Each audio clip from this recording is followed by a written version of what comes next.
everyone, it's Kelly, and I wanted to take a second to show you how I make one of our steep tea lattes. Making a latte is one of my favorite parts of the day because as a mom of three, I don't get a lot of time to myself. And taking the time to make a latte gives me a couple minutes of me time that I just get to do something to treat myself.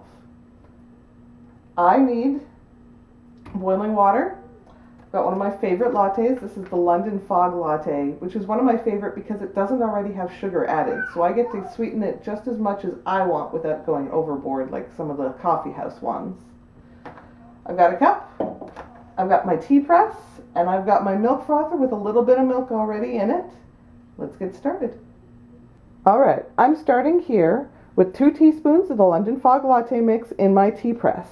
The bag calls for 1 teaspoon, but I'm making a big tumbler that holds 2 cups, so I wanted to double that, so I got a good strong latte.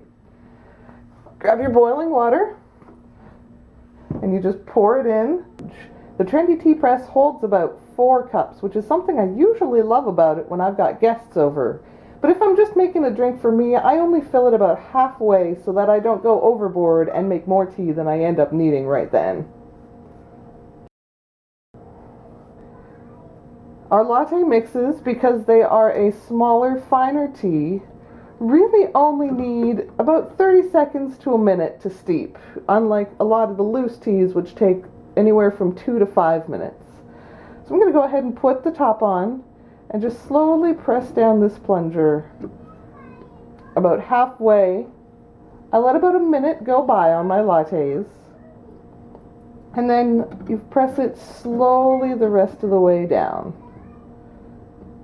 Well, you can make these lattes with the steeping stacks, or you can make them with any French press that you've got at home. But I do have a couple of words of caution about using your own French press. The first is that if you use it for coffee too, you're probably going to end up with a little bit of a coffee taste. And the second is that the nice thing on the trendy tea press is that it does not go all the way down to the bottom, so you're not crushing the tea in there. Some French presses I've seen will actually squish the tea or the coffee, and that's not great for these latte mixes, especially if you want to get a second brewing out of them. Then, once that's done, it's time to pour. Oh, I can smell it from here and it smells amazing. I'm going to leave a little bit of room up at the top so that I can put in some frothed milk and make it really luxurious like at one of the coffee houses. But that means we need to froth some milk. So I've already got only about that much milk in my milk frother. I don't like to go overboard with it since it's just for me. And here comes the fun part. The way to use the milk frother is real simple. You just pull it up and press it down and repeat. You can stand in the kitchen and do that. I like to make it a little dance party. Something fun that me and my kids do. I tried to give them some good entertainment, so...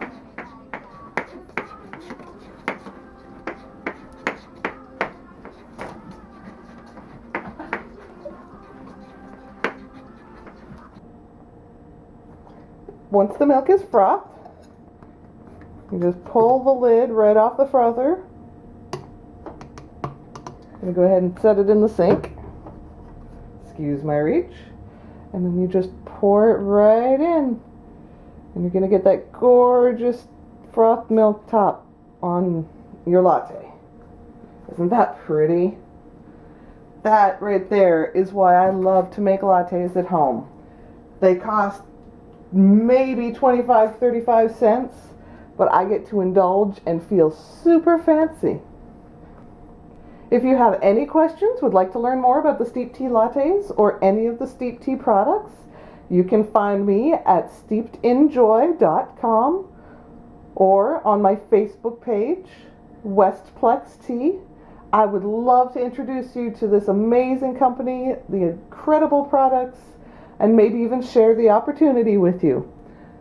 I'll talk to you soon.